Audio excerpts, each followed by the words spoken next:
Hello বন্ধুরা, আজকে দেখাবো ৯ থেকে ১০ বছর বয়সী বাচ্চার পাজামা কাটিং করতে হয় কিভাবে। আর এখানে আমি প্রায় ১ গজ পরিমাণ কাপড় নিয়ে নিয়েছি। আর এই কাপড়ের বহর কিন্তু ২.৫ হাত বহর। তাই যতটুকু কাপড় আসছে তাতেই কিন্তু দুটো পার্ট হয়ে যাবে, অর্থাৎ সামন পার্ট এবং পেছন পার্ট।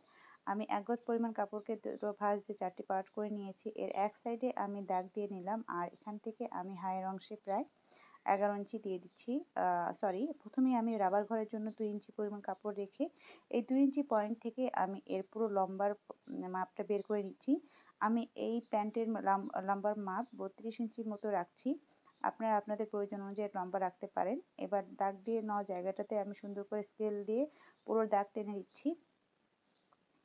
পাশাপাশি আমি রাবার ঘরটাকেও দাগ টেনে দিলাম। এবার এই যে দেখুন, আমি কিন্তু এখানে প্রায় ৯ ইঞ্চি ৯ ইঞ্চি পরিমাণ কোমরের জন্য, ৯ থেকে ১০ ইঞ্চি পরিমাণ কোমরের জন্য রাখবো। আর হাইয়ের জন্য রাখবো হচ্ছে ১১ থেকে ১২ ইঞ্চি পরিমাণ। আমি এখানে আমার বাচ্চার মেজারমেন্ট অনুযায়ী নিচ্ছি। আপনারা আপনাদের বাচ্চার মেজারমেন্ট অনুযায়ী এখানে হাইয়ের পয়েন্টটা নেবেন।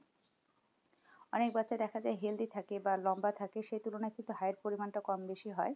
তাই আপনারা আপনাদের বাচ্চার কোমর এবং হিপের মাপের ৪ ভাগের ১ ভাগের সাথে ১.৫ থেকে ২ ইঞ্চি পরিমাণ যোগ করবেন। কোমরের জায়গায় কোমরের মাপটা নিয়ে তার ১ ভাগের সাথে ১.৫ থেকে ২ ইঞ্চি পরিমাণ যোগ করে সেই মাপটা এখানে দিবেন কোমরের জায়গায়।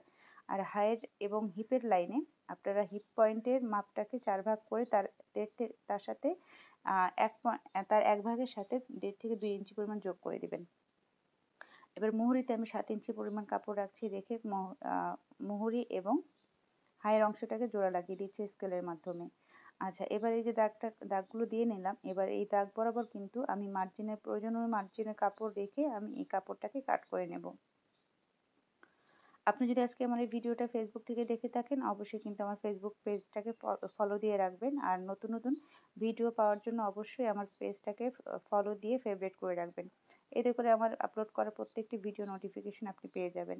এই যে দেখুন, এভাবে সেলাইটা হবে। আর আমি মেজারমেন্টগুলো দেখিয়ে দিচ্ছি, আমি কোথায় কোন মেজারমেন্ট রেখেছি। আর এই অনুযায়ী আপনারা কাট করলে ইনশাল্লাহ আপনাদের কাজটাও একদম পারফেক্ট হবে। ধন্যবাদ সবাইকে ভিডিওটার সাথে থাকার জন্য।